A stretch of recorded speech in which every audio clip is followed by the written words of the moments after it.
In this video, I'm gonna be showing you the exact way to search people on Facebook by their phone number.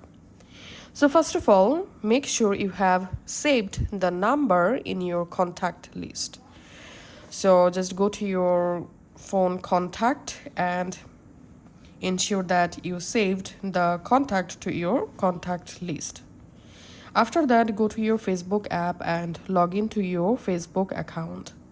Now tap on this hamburger menu and tap on settings and tap on account center.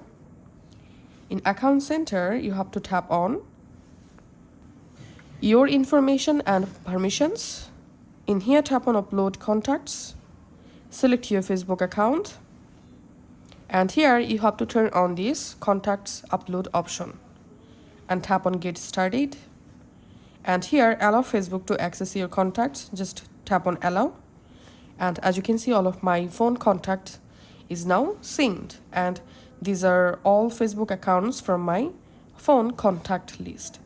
Now just scroll down and find out the exact Facebook account you are looking for, or you can use this search friends option to find out a specific account using their name. So now from here you can just go ahead and add friend request. Thanks for watching.